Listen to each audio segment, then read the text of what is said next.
Shalom and welcome to another Petakmor podcast from Bei Abadan, teaching Noahide Judaism for Messianic Hebrews. It is Sunday, the 7th of September 2025, Shavuot Tov. Today I'm going to be talking about the historical Moses, Prince of Egypt. Well, as much as I can, anyway, because there is a lot of confusion around the time that he lived. But I'm using information mainly from the book. There's a book which is called The Test of Time, which introduced me to the concept a long time ago, which I read and I enjoyed. And I'm also looking at Kim Ryholt, who is very interesting. Kim Ryholt is a very interesting Egyptologist who has a lot of very fascinating sort of ideas. He's a Danish Egyptologist and a professor of Egyptology at the University of Copenhagen and a specialist on Egyptian history and literature. So I discovered Kim Ryholt through the book Test of Time and David Roll's work. David Roll is also a fan of Kim Ryholt, and I think that he's on to something. But I'm going to be expanding as much as I can on the idea. So fundamentally, we're interested. The story starts, of course, in the Bible when Joseph is sold by his brothers into slavery, and he goes into to Egypt. He gets sold as a slave into Egypt. He becomes a servant in the house of an Egyptian minister of some kind, and is gradually noticed by the pharaoh.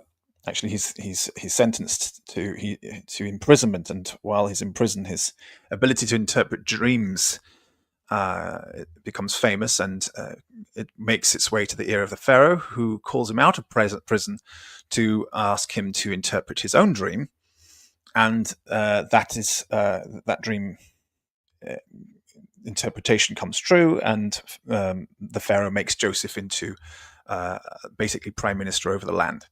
Then there's a famine, and in the land of Canaan, that's the Israel today, as we know it today, the land of Israel today, and Joseph brings his family in from Canaan into Egypt, and they come down as 70 people, and they settle there, and they grow into a large nation. So when did they come in? Is there a record of the Hebrews coming, or the Israelites coming from the land of Canaan into Egypt? Yes, there is. There is a record. So that's the best place where we should start with the story to try and find out who the historical Moses is.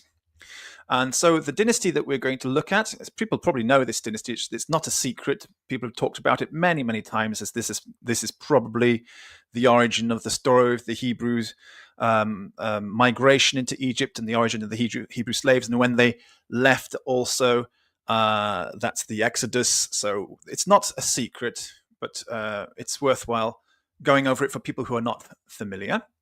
So I'm going to share the screen, and I'm going to put that on the screen right now. The dynasty we're talking about is the 16th dynasty.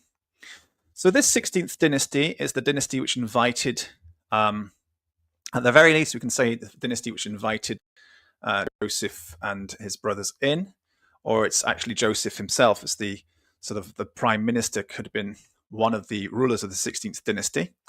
And as it shows here, the 16th dynasty came in from the land of Canaan. The date is a very long time ago, but still they came in from the land of Canaan. And the dating we should ignore, just so you know. We haven't really got a very clear idea of these dates, but it says that Egypt in the early Hyksos period, that's 1650 years BC to 1580 years BC. I should have said 1650 years BC to 1580 years BC. And there is a lot of controversy over the dating of these periods in ancient Egypt. There's nothing solid in the chronology of ancient events before the 6th century. If you go back to the 7th century BC, 8th century BC, wherever you are in the world, there's no agreement among academics exactly what the dating is. So it's no problem for us to use the biblical dates. If you want to fit this into the biblical dates, or you want to keep it in the non-biblical dates, that's up to you. That's totally fine. So, but this is the period we're talking about when the Hyksos first arrived in the 16th dynasty. So there is a difference between the Hyksos of the 16th dynasty and the Hyksos of the 15th dynasty. It's very important to make that distinction. But we know that these Hyksos gradually came as a small number. These are called the Lesser Hyksos. The Lesser Hyksos came as a small number of people from the land of Canaan into the city of Avaris. They settled there for a while. Avaris, interesting enough, comes from, well, I won't say it comes from, that's the wrong way of saying it. It's very similar to the word Ivri, which is Hebrew. And it's also probably the location of the biblical Ramses. The city which is called Ramesses in the Bible is actually Avaris, a Hebrew city. So they came in and then they went down the Nile and they settled themselves in Thebes, and they actually became an important dynasty in Thebes. So that's where the 16th dynasty was based. But they were subjugated later by the 15th dynasty, who came in afterwards. And so you had two sort of ruling powers. This first group of Hyksos comes in, called the Lesser Hyksos. They come from Canaan. They're doing all right. Things seem to be going along well for them in the land of Egypt. And then they are followed by a group of other people, also called Hyksos, who oppress them, who subjugate them, and in fact cause a lot of trouble for the whole of Egypt. And that dynasty is called the 15th dynasty. That dynasty is called the 15th dynasty. So the 15th dynasty are the bad guys, and the 16th dynasty are the good guys, if you like it like that. The Hebrews who came in the story with saving those people who were starving from the famine and saving his family, that's the 16th dynasty. And then the 16th dynasty of pharaohs seem to have a good relationship with these Hebrews. They have a good relationship. Then the following dynasty after the 16th dynasty, the 17th dynasty, also seems to have a good relationship with these Hebrews. We should go back and have a look at a little bit about that as well. So let's just go back a bit. Okay, 16th dynasty.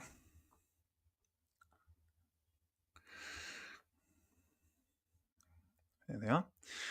And so the 16th dynasty is followed by the 17th dynasty. The 17th dynasty seems to have a very good relationship with the Hebrews as well. And biblically, we could call these people the Caphtorites, Caphtorim. And the Caphtorites or Caphtorim are the people that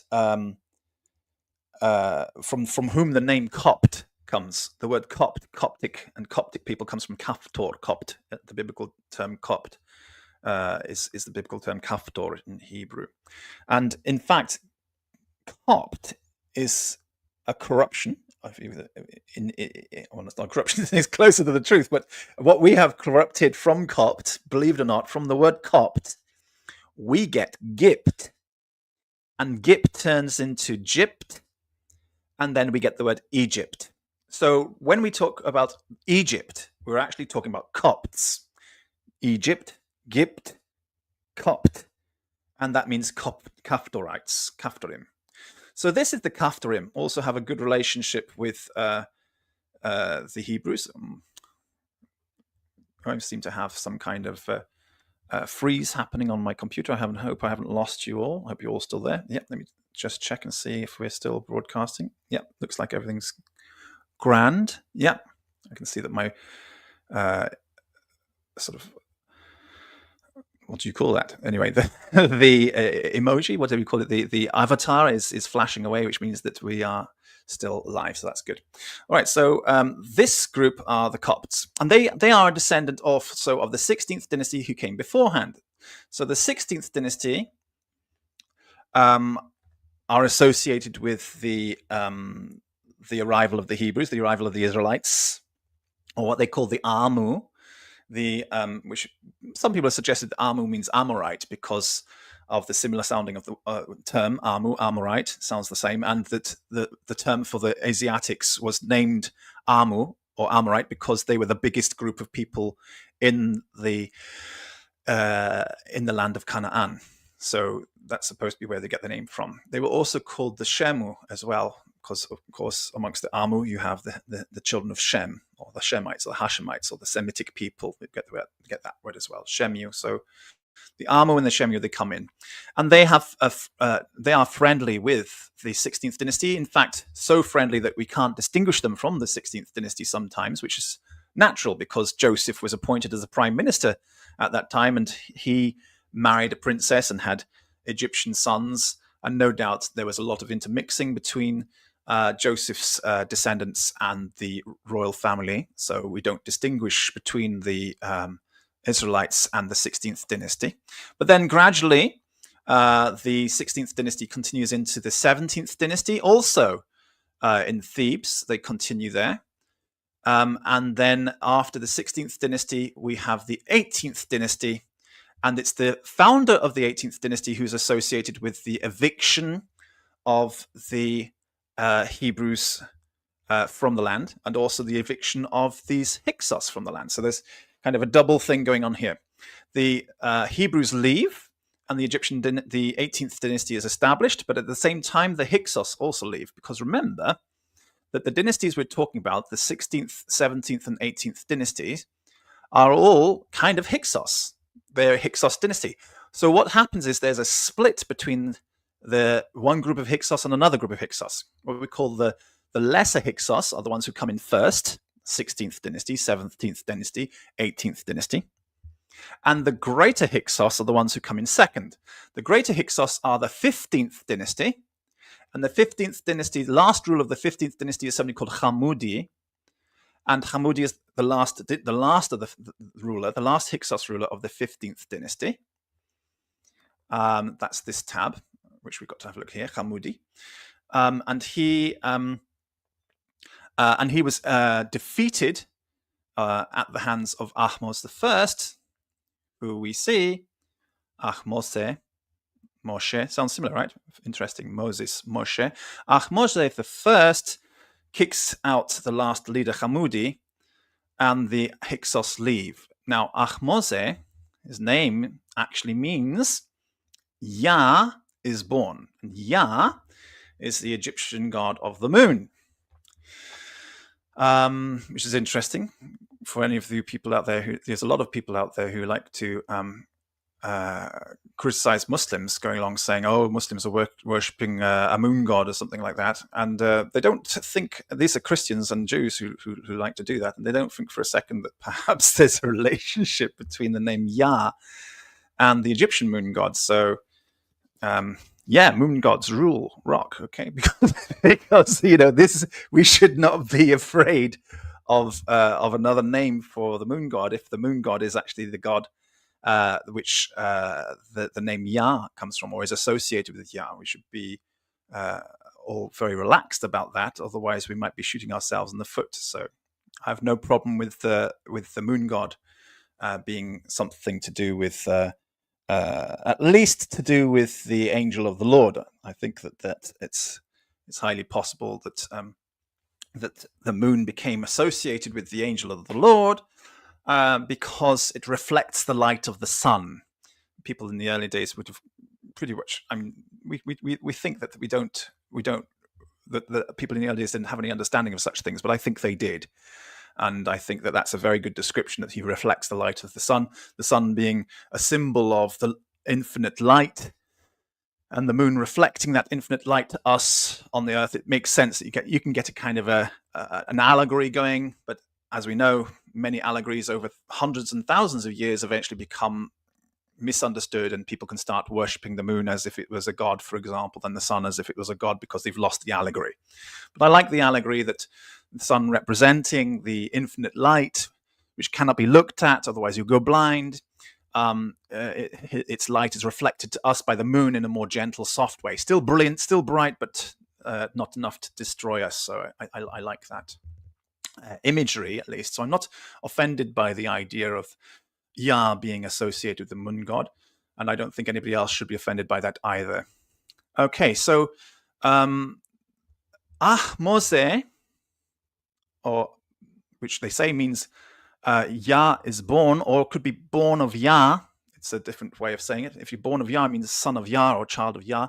Interestingly, Mose, of course, meaning born from the river, Moshe, same meaning in Hebrew as well. Very interesting. And he is responsible for kicking out this 15th dynasty and establishing the 18th dynasty. So this is not Moses, although the name is tempting. The name is tempting. And the fact that Moses defeated the last pharaoh of a particular dynasty and sort of brought Egypt to its knees, is interesting as well, because clearly, that power that was brought to its knees by Moses, and in the story of the Exodus, is going to be easily defeated by another group of people. So it's definitely going to be time, at the time that Moses is coming out of Egypt with the liberated Hebrew slaves, and everybody else in Egypt who wants to follow them, that the dynasty that was left behind is going to be instantly, devoured and destroyed by somebody else. Somebody else is going to come along and take control of Egypt at that time. It's at its weakest point. There's no way that the group of jackals aren't going to see the wounded wildebeest and not pounce upon it and get a good meal out of that. There's no way that they're not going to do that. They're going to get their meal out of that. Okay, and so it's natural to believe that dynasty that opposed Moses and the Hebrews was the end of the dynasty. That pharaoh was the end of that dynasty, and a new dynasty would have been established by a group of people who come in and take control.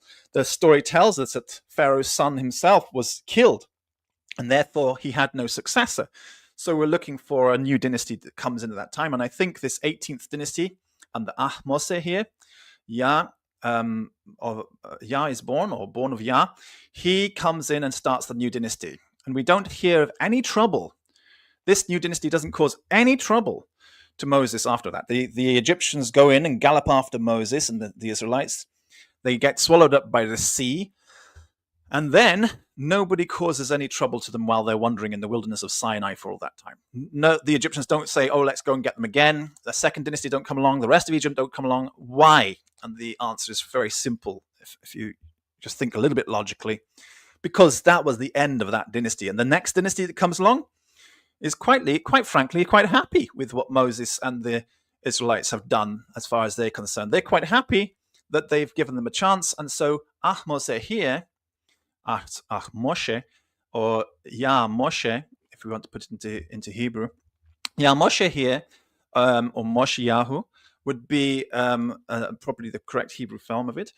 Moshiyahu here, or Ahmose, is definitely the founder of the new dynasty, which is quite happy with the work of Moses and the Israelites. So that's definitely that point. So we've got the 16th dynasty, where it all starts with the Hebrews coming into the land of Egypt, Israelites coming into the land of Egypt. And then we've got the beginning of the 18th dynasty, where the Hyksos are kicked out of Egypt. And that corresponds also with the eviction of the exodus, I should say, of the Hebrews as well. But like I said, Ahmose himself, founder of the 18th dynasty, is actually, and the one Ahmose who actually defeated the Hyksos as well, and the Hyksos of the 15th dynasty, he himself belonged to the 18th dynasty. He's the founder of the 18th dynasty. He was the son, I should say, or the brother of the last ruler of the 17th dynasty. So he was actually part of a continuation of the 17th dynasty. Kamoshe, again Moshe, Kamose, the second son of Senekretau, the last king of the 17th dynasty, was the brother of Moshe, or Moshe, Mosheyahu. So Moshe was the brother of Mosheyahu, of Moshe, who was the first king of the 18th dynasty. And this dynasty, the that's the 17th dynasty in Thebes, Theban rulers followed on directly from the 16th. That's the 16th dynasty, which was also based in Thebes. So we've got Theban rulers who are they've got a lot of Moshe names in their dynasty. Actually, quite a few. If we go down and have a look at some more, we've got some more names with that. Let's go and have a look at the 16th dynasty. They come on from the 16th dynasty. I think they've got a list of the names in the 16th dynasty. Here they are. Is that working now? Yeah, and in the 16th dynasty, we've got some good names here as we go down. Also of the Moshe type. Dedu Moshe or Dodi Moshe, which means Dodi is beloved Moshe, beloved of Moses. So we've got a lot of Moshe names coming down this dynasty. Well, that's quite, it can't be ignored. It just can't be ignored. So you've got the 16th dynasty, who are what they call Asiatic, who do come from the land of Canaan, who've got the Moshe name, and they're based in Thebes, succeeded by the 17th dynasty, who also have the Moshe name, Kamoshe. The last leader, Kamoshe, okay, is the last leader is Senecretao, but he has a son called Kamoshe, and Kamoshe's brother is Moshe, who's the founder of the 18th dynasty. So we've got at least 16, 17, 18. We've got a group of people who are we can call them for this sake of this show, we'll call them the Moshe dynasties. Okay, the Moshe dynasties. 16th dynasty, 17th dynasty, 18th dynasty. And they had enemies who were the 15th dynasty, who were more powerful than them, until Moshe kicked them out, defeated them, overthrew them. That's very, very interesting. So the last leader of that dynasty, their enemies, was Kamudi. He was a very short ruler in the 15th dynasty. They ruled in the Upper Egypt. The 15th dynasty moved ruled in the north here. You can see here in this picture. It shows them there. The dynasty of the Hyksos at the top, that's the 15th dynasty. And they were oppressing the 16th dynasty and the 17th dynasty until the 18th dynasty came along and managed to reunify Europe. Not Europe, Egypt, I'm sorry to say. There's a reason I said Europe as well. We'll get into that a little bit later. So these are the bad guys. The 15th dynasty, Hyksos, these are the bad guys. These are the ones who are causing the oppression. These are the ones who are slaughtering the baby Hebrews and drowning them in the river Nile. These are the bad guys. But they are also coming from the land of Canaan. And that's what's caused the puzzle, I think, in trying to identify who the historical Moses was and all this. The puzzle is this group, the 15th dynasty. The Bible doesn't tell us anything about them. We don't know anything about them except one line in the book of Exodus. I think it's verse 8, where it says, it's chapter 1, verse 8, and it says, and a new Pharaoh rose who did not know Joseph. That's all it says. It doesn't say anything else about them. Just there's some kind of new pharaonic dynasty, and they don't know Joseph. They don't know anything about Joseph.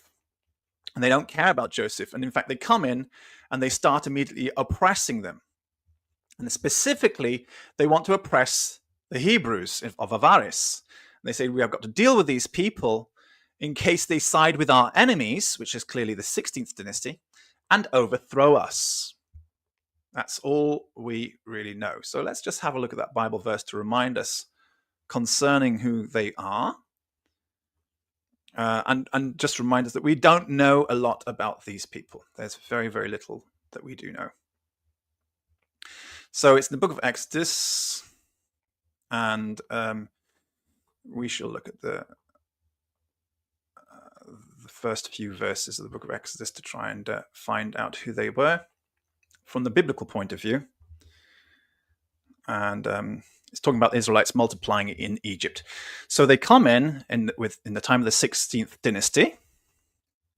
And it says, these are the names of the sons of Israel who went to Egypt with Jacob in the 16th dynasty. I forgot to tell you that, actually. I should go back to have a look at the 16th dynasty again, because we have actually a Jacob.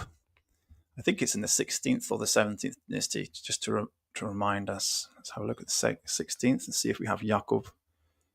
And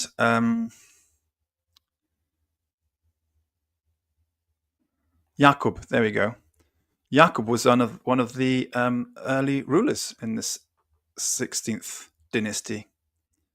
They say during the 17th or 16th, not very century BC, 17th or 16th century BC, but he's on the 16th dynasty, and his name is Jacob. Wow. Jacob Har, also known as Yakbal, they say, which means Lord Jacob Har, the far-reaching. Interesting. So Jacob is also there in the 16th dynasty, or at least somebody called Jacob. Doesn't mean it's Jacob, but it could very well be a descendant of Jacob. Anyway, so Jacob's people went into during the 16th dynasty, and they went to Egypt with Jacob, each with his family. That is Reuben and Simeon and Levi and Judah, Issachar, Zebulun, Benjamin, Dan, Naphtali, Gad, and Asher. And the descendants of Jacob numbered 70 in all, a small number, just exactly as the same as it says about the arrival of the 16th dynasty, a small number in all, including Joseph, who was already in Egypt. Now, Joseph and his brothers and all that generation died, but the Israelites were fruitful and increased rapidly, and they multiplied and became exceedingly numerous, so that the land was filled with them. And then it says this is all we know about these new Hyksos, the second Hyksos, or we call the greater Hyksos. Then a new king who did not know Joseph, this is the 15th dynasty, come to power in Egypt. Now we call them the 15th dynasty when they are contemporary with the 16th, 17th, and 18th dynasty, and that's because there are two dynasties parallel. The 16th, 17th, and 18th dynasty are parallel to the 15th dynasty. First, the 16th dynasty succeeds from the, obviously, the 14th dynasty. The 16th dynasty comes along, and the 15th dynasty also come along, but they're more powerful. The 16th dynasty, the 17th dynasty also continue while the 15th dynasty is in power, until the 18th dynasty comes along and conquers the 15th dynasty, and a new dynasty of Egypt begins. So the numbers don't help us if we think of them chronologically, because we've got to think of parallel dynasties which are going on at the same time. But anyway, this 15th dynasty king, the new king who did not know Joseph, came to power in Egypt. Look, he said to his people, not to the Egyptians, the Israelites have become too numerous and too powerful for us. So they knew the Israelites, and they're concerned about the Israelites. Come, let us deal shrewdly with them, or they will increase more, and if a war breaks out, they may join with our enemies. Fight against us and leave the country. And if they leave the country, they'll go back to the land of Canaan, and then we won't be able to have them as slaves. Moreover, if they leave the country, why would that be a problem? Okay. If it's just slave matter, I think there's another issue here. I think there's another reason why leaving the country would be bad for this particular dynasty. I'm going to tell you what that reason is, but we'll get there.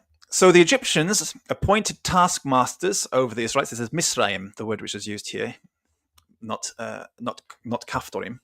The Egyptians appointed taskmasters over the Israelites to oppress them with forced labor. As a result, they built Pithom and Ramesses, which is Avaris, as store cities for the Pharaoh. That makes sense that we're saying they're building it in Ramesses for the Pharaoh. That means in the northern part, up here, where the Hyksos are ruling, they build Avaris, Ramesses up here for them. So they are being forced to work for the 15th dynasty. I'll show you that. Avaris is in the north, where the 15th dynasty are. Okay, so coming back to here again. They built Ramesses as store cities for Pharaoh, and I think that of course Ramesses, the Pharaoh who's called Ramesses, is a long time after this, and It's only because the name Ramesses of the city is mentioned here in verse 11 of Exodus chapter 1 that movies have been made and cartoons have been made where the Pharaoh of the time of Moses is called Ramesses. But there's no historical reason for that at all whatsoever, except that they think, okay, well, there's the word Ramesses, so it must be something to do with the time of Moses. No, it's even possible that Ramesses was even named after this city. The city comes first and then the person's named after that. That often happens, that somebody is born in a particular place and he gets or she gets a nickname of the place where they are born. And so that's very possible that Ramesses is called Ramesses because he was born in Ramesses, but the city of Ramesses existed beforehand. So don't get confused and think, oh, but I thought it was Ramesses was the pharaoh. No, that's just what the movies tell you, folks, and that's not history. That is just an easy story because people know the name Ramesses. It helps to convey an idea. Anyway, they built the storage cities for Pharaoh, but the more they were oppressed, the more they multiplied and flourished. So the Egyptians came to dread the Israelites. And they worked the Israelites ruthlessly and made their lives bitter with hard labor in brick and mortar and with all kinds of work in the fields. Every service they imposed was harsh. Then the king of Egypt said to the Hebrew midwives, whose names were Shiphrah and Puah, when you help the Hebrew woman give birth, observe them on the birth stools, and if the child is a son, kill it. But if it's a daughter, let her live.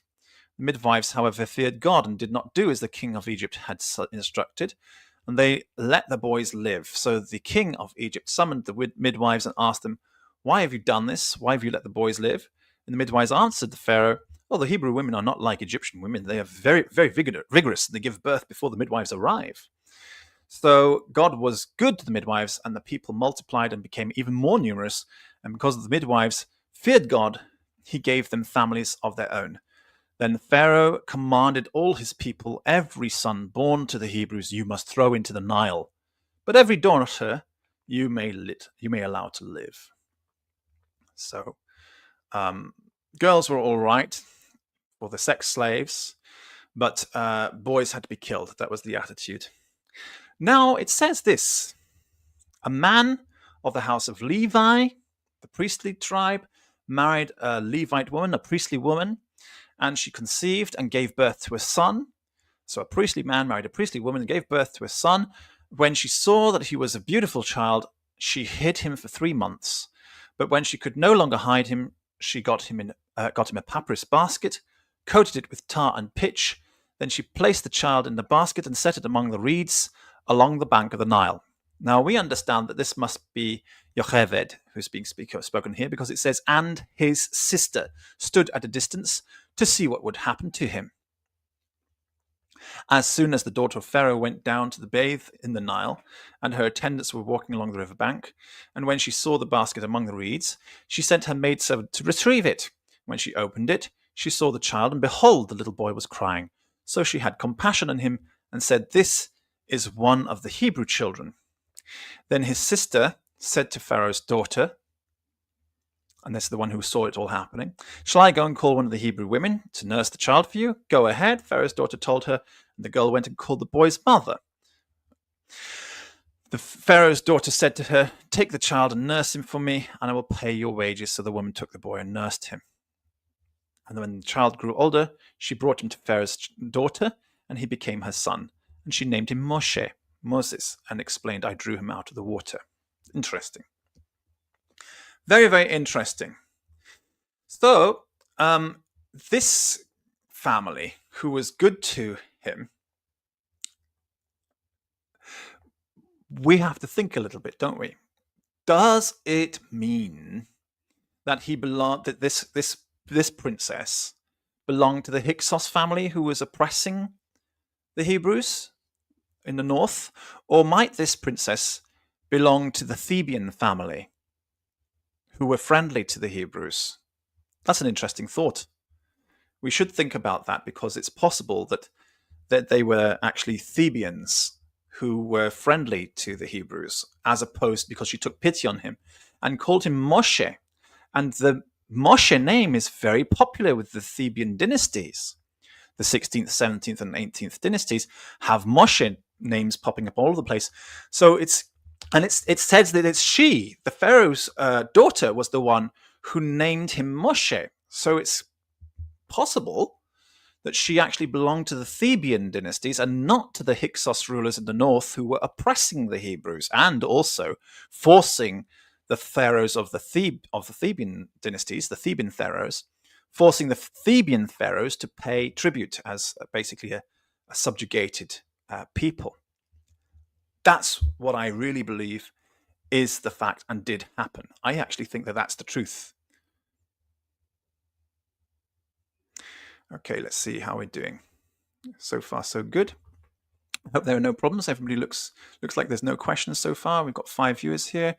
My avatar is still flashing away. And we've got the biblical verses on the screen there, so it looks like it's all going well. All right, let's carry on. Okay, so 16th dynasties, 17th dynasty, and 18th dynasty in Thebes. These people were friendly to the Hebrews. Hyksos were very unfriendly to the Hebrews and also were oppressing the 16th dynasty, although the 16th dynasty themselves were of Asiatic origin. Now, who are they? All of them are called Egyptians, Mitzrayim. Mitzrayim is one of the 4 sons of Ham. And Mitzrayim has many other children.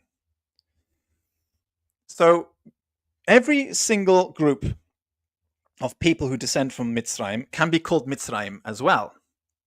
Of course, it's being translated for us as Egyptians, but that's not what it actually says. It says Mitzrayim. So let's go and have a look at that word a little bit, because it's going to help us understand something deep, which is going to reveal some interesting facts for us. So they went down to Egypt. Okay. And every time we see the word Egypt, we're actually seeing the Hebrew word Mitzrayim. Mitzrayim. Mitzrayimah, also Mitzrayim. To Egypt. Old Biblical Hebrew. And when does this word Mitzrayim first appear? It first appears in the book of Genesis chapter 10, where it says that these were the children of Ham, Cush and Mitzrayim and Put and Canaan. And then it says in chapter 10, verse 13, that's what chapter 10, verse 6, it says that these are the sons of Ham, Cush and Mitzrayim and Put and Canaan. And then it says these are the children of Mitzrayim. Mitzrayim became the father of, and it lists a whole group of people that Mitzrayim became the father of. Mitzrayim begat Ludim, Lydians, and also Anamim, and Lehabim, Libyans, and Naphtuhim.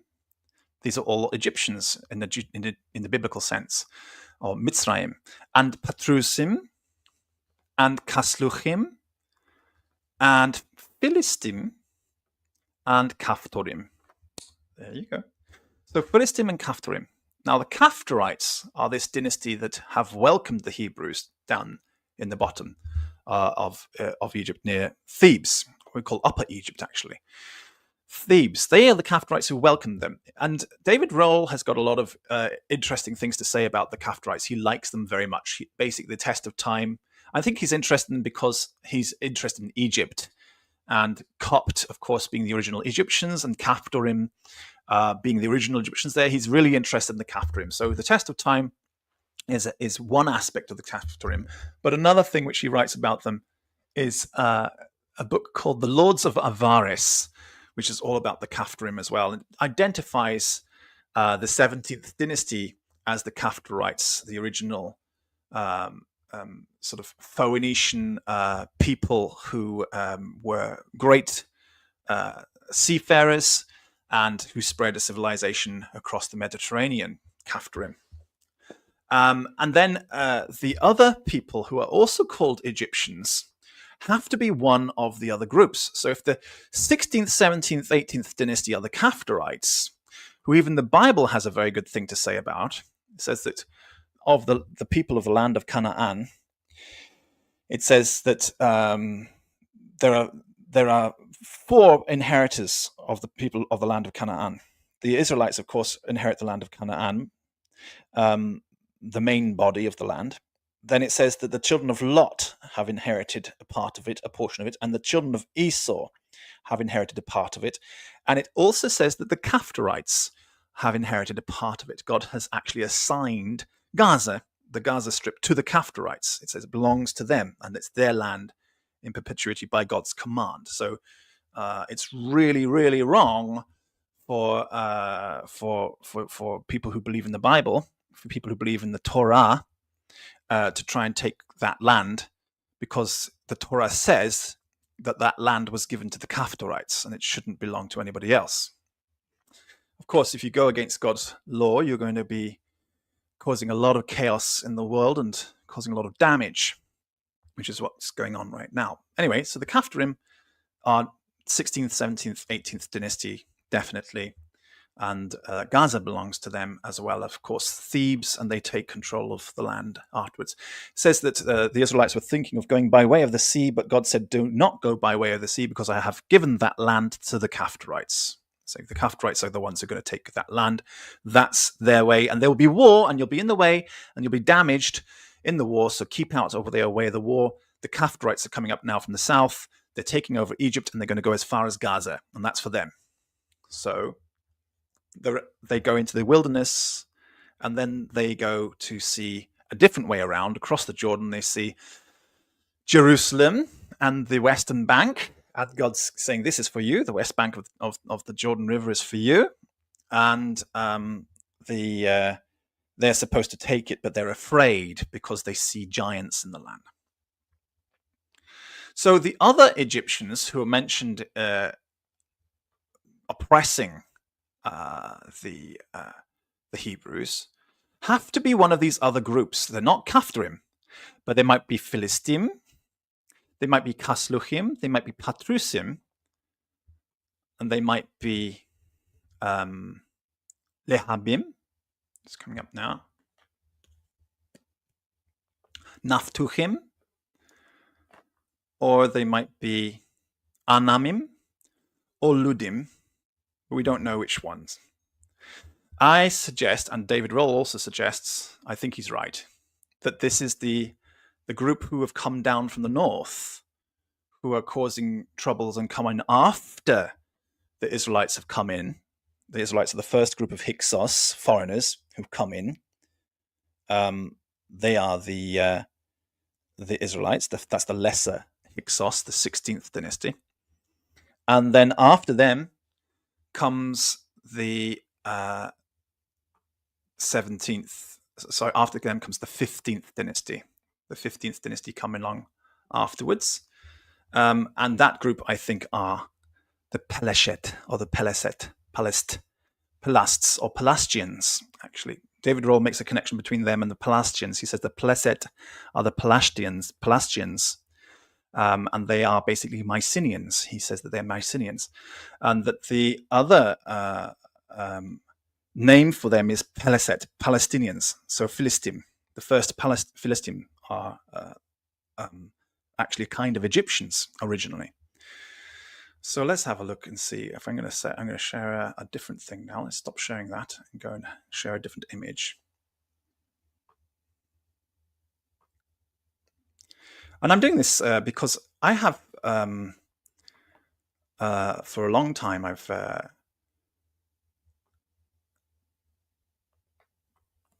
been looking at the historical sources or origins of Islam. And people have said, you've never looked at the historical origins of Judaism. You like to talk about the historical origins of Christianity and Islam, but you've never talked about the historical origins of Judaism. So I thought, okay, well, I'll do a good deep dive onto that and try and find something honest to say about it. And that's what I'm trying to do. So let's have a look and see. Got an image to share. Let's have a look and see if I can try. How do I share this image? I guess I have to do the entire screen. Share the entire screen. Share, and then here. How's that? Is that working? So this is the Mycenaean trade routes. This is the Mycenaean civilization, which David Roll suggests is the Peleshet, who come down from the north. a kind of or maybe they go up to the north, because it shows that the trade is actually going up to Central Europe. So they're the Pelasgians. He says that that they are the true Greater Hyksos, and their civilization was all throughout this Eastern Mediterranean. They were down there in Egypt. They were ruling also, and they had trade going along. After they went to Egypt, of course, they came down to Egypt, and they went to Ashkelon and Ashdod and Jerusalem and Tyre and Sidon and Beirut and Byblos, and they had a big civilization going on, Mycenaean civilization. These Peleset are called divine Pelasgians in Greek stories. They also refer to the Mycenaean civilization as having been built by Cyclopeans or giants. They called them giants. They considered them to be powerful, big guys, I suppose, powerful people who existed beforehand, and they built massive structures. The Greek legends call them giants. And that's the Greater Hyksos. In fact, I think it's the Greeks who call them the Greater Hyksos. I think it's Manetho who actually uses that term for them. So they went all over the place, but this was the real center of their civilization later. David Roll suggests that this Greater Hyksos dynasty, after it was kicked out of Egypt and kicked out of the Holy Land, out of the land of Canaan, that they went and they settled in Greece, and they built the Mycenaean civilization there. It's about the same time, actually, just so you know, the 15th century, 16th century BC. It's about the same time. So that's who we're talking about with regards to the Greater Hyksos, who come in afterwards. They're the Pelashet, they're the Philistines. The Philistines who were in the land of Canaan with the Israelites, and then Israelites went into Egypt because of the famine, and the Philistines came down and followed them. And when the Philistines came down and followed them, they actually conquered Egypt and became the new rulers and the new dynasty in the north. And they are technically a kind of Egyptian, according to the biblical story, because they are children of Mitzrayim, so they are also Mitzrayim. So it all fits together. It all makes beautiful sense. And it says in the Bible that Hashem says to the Israelites, do not go. Let's share this on the screen. Do not go by way of the sea. Let's share the screen again. Share the verse. So we're looking at the word for the Kaftorim.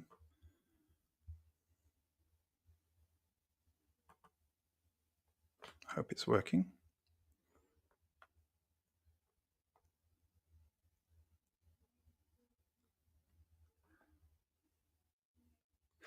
Kaftorim here. And there it is in Deuteronomy, Devarim. Because of the war, don't go by way of the sea. And the verse here is in Deuteronomy chapter 2, verse 23. Having a little bit of a slow-moving computer today. Not sure why that's the case. Got to do something.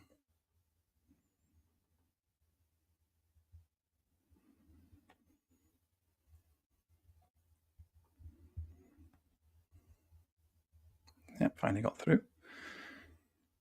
And it says the Avites who dwelt in the villages as far as Gaza, the Kaftorites who came from Kaftor, destroyed them and dwelt in their place.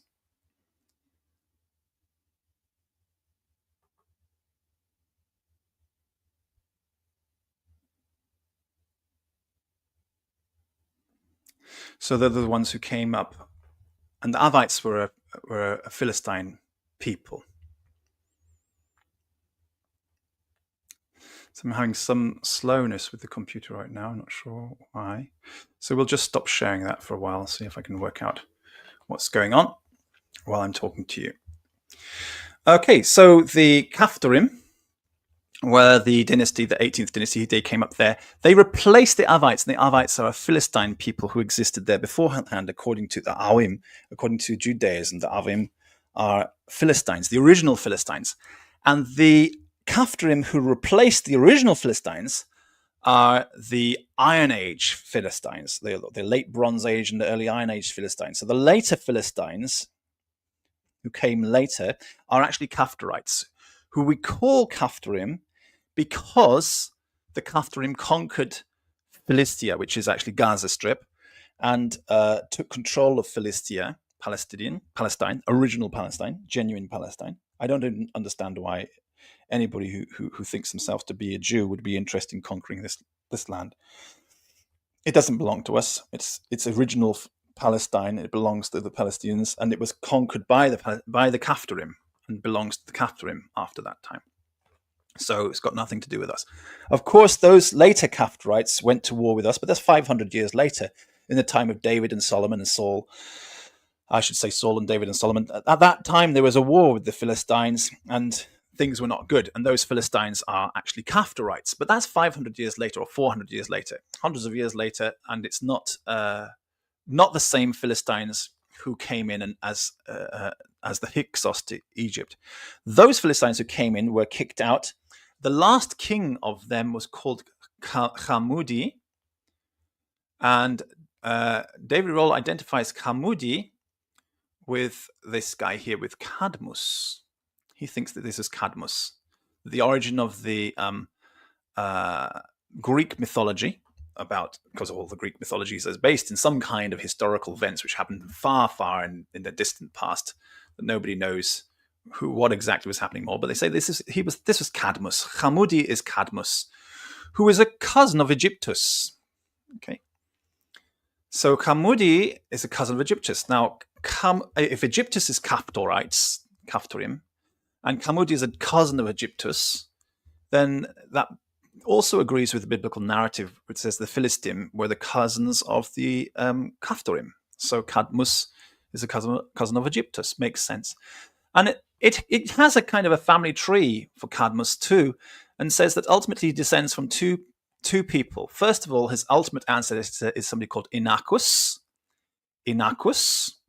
And it also says that he's a descendant of Epaphus or Apep.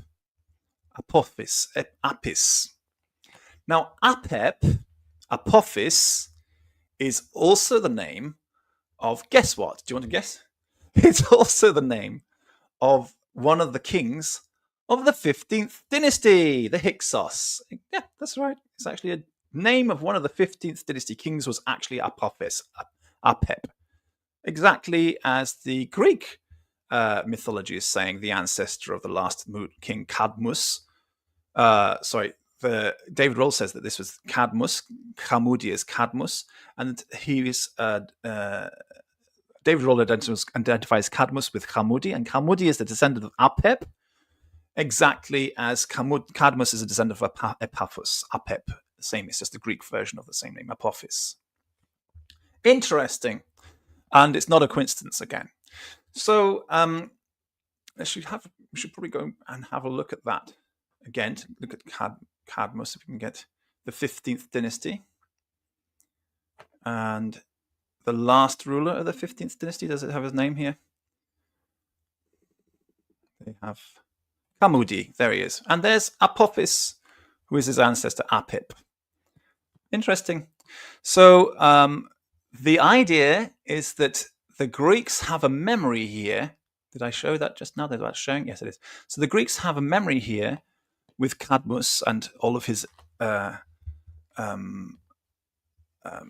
ancestry is a memory of the fact that this group of Greek heroes were associated with Egyptians and with Phoenicians again. So Egyptus, of course, being the Caphtorite dynasty, are the Phoenicians, and the Greeks also say that that these are associated with Phoenicians as well. And not only that, but they make the connection here that Cadmus and Epaphus descend from Inachus. And Inachus is well known. The name is well known to be derived from this word, Anax, which is the name given to a king in Mycenaean Greece during Mycenaean times, before Greeks came along and gave the name of their kings Basilus. Basil is the name that the Greeks gave to their kings. There were earlier Greeks who we don't know much about them, Mycenaeans, that the later Greeks referred to as giants, and their kings were called Anax. Very interesting.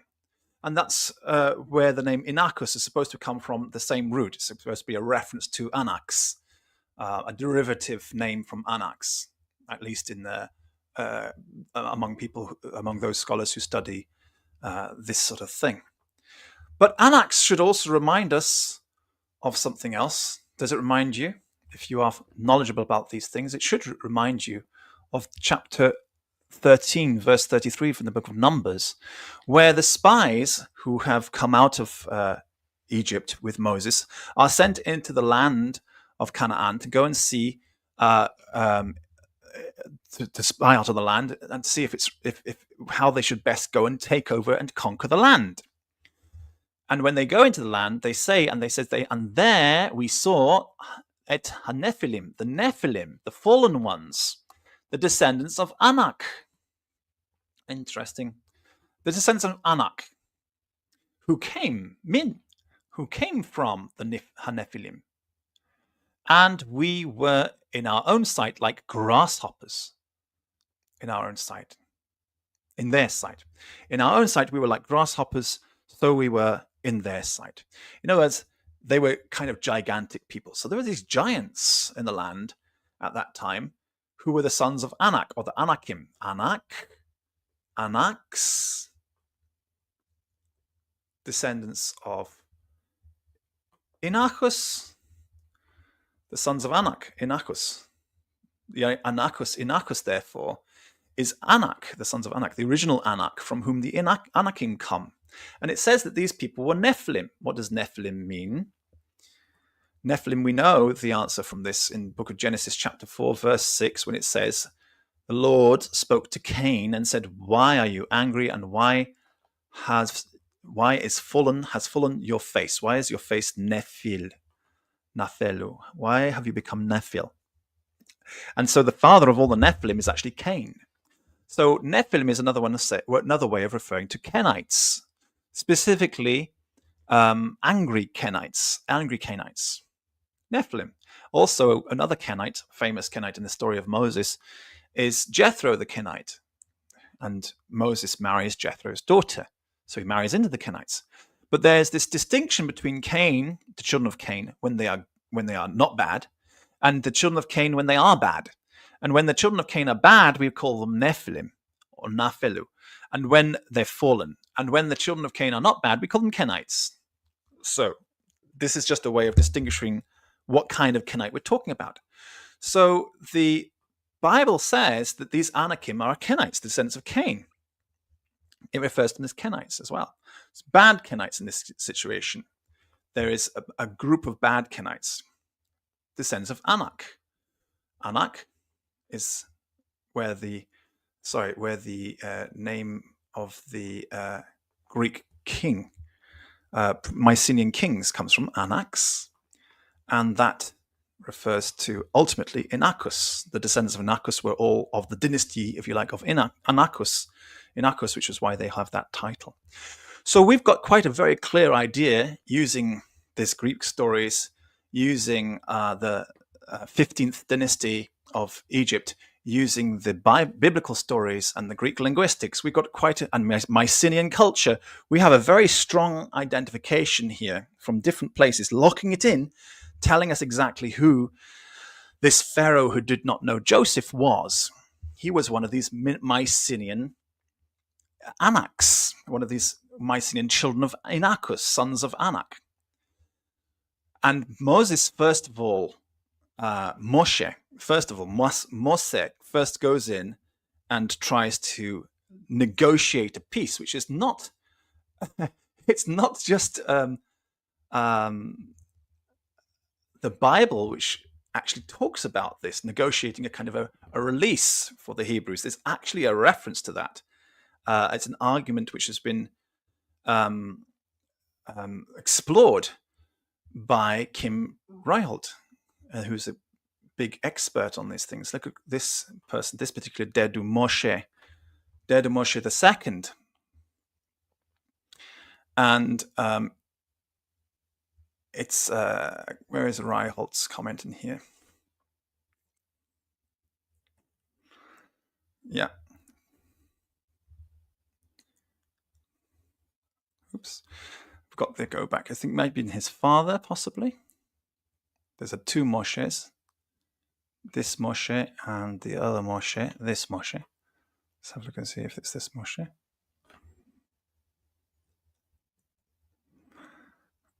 Yeah.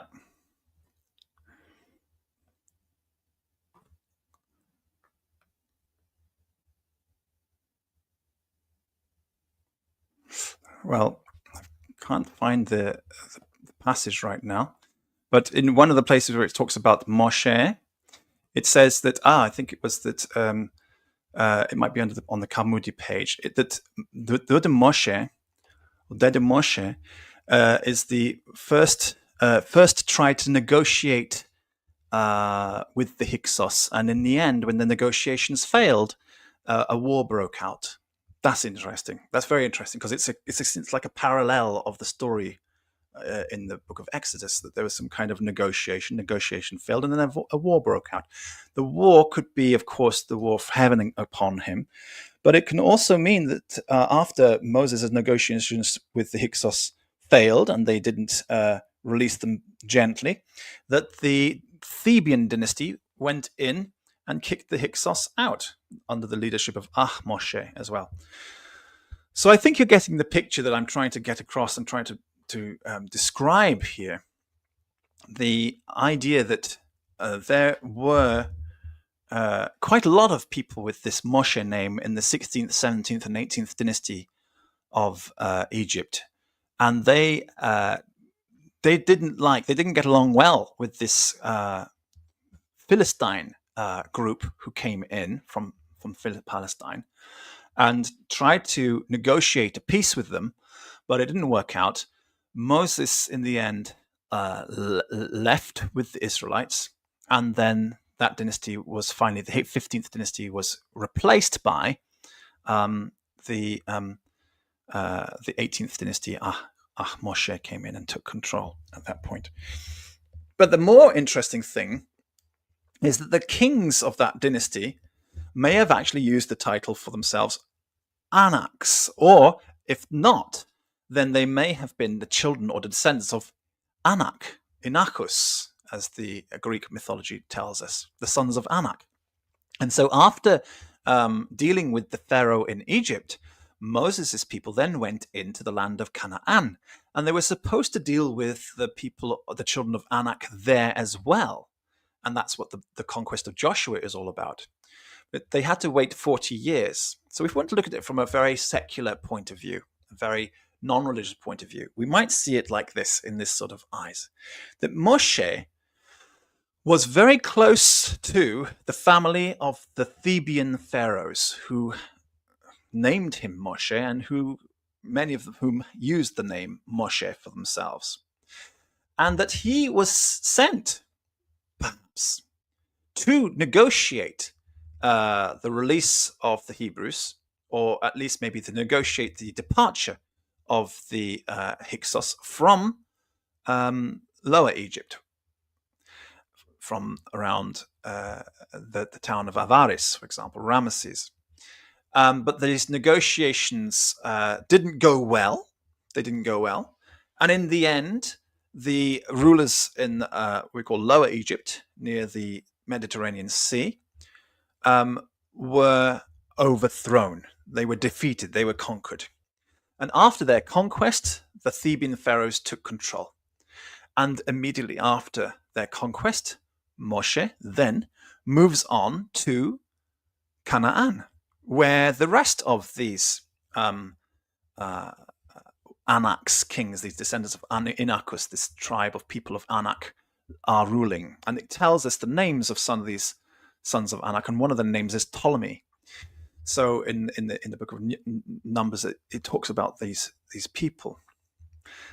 So they went in to try and conquer them and kick them out of the land of Canaan too. So the whole story there is basically, looks like, from a secular non-believer's point of view, that Moshe may have been sent as a general, as a negotiator, as a diplomat, as a leader of an army, perhaps, to go in and negotiate the withdrawal of these Hyksos from the land of Egypt. They refused to, so they were punished. And then he went on and took the army of Hebrews to the land of Canaan, where they also were based, to kick them out of there as well. So the historical Moses, in this context, if you understand the story of these dynasties, the 15th, 16th, 17th, and 18th dynasty, is the story of an Egyptian agent who is actually, or an agent for the Theban family. Let's put it that way: an agent for the Theban Egyptian family, for the Caphtorite family, who is involved in trying to negotiate the surrender of the Philistine family, which is ruling in Lower Egypt. And when they refuse, he moves on to take them to take out Canaan too. But the story in the Bible doesn't say all of this detail. It just rhymes with the Egyptian history in this time, and we get a little bit more detail of something which happened after this. Even though Moshe went with the Hebrews to go and take control of the land of Canaan, there was a 40-year delay. What happened? It could simply be, as the Bible tells us, Hashem said, no, you're not pure enough to do this, and you're going to have to all die in the desert now until the next generation comes along. Fine, straightforward. The spiritual story does not change. The spiritual story does not change. What is happening underneath the spiritual story is interesting to investigate, and what might be happening underneath the spiritual story in a political, physical world of the realities of this world that we're all familiar with.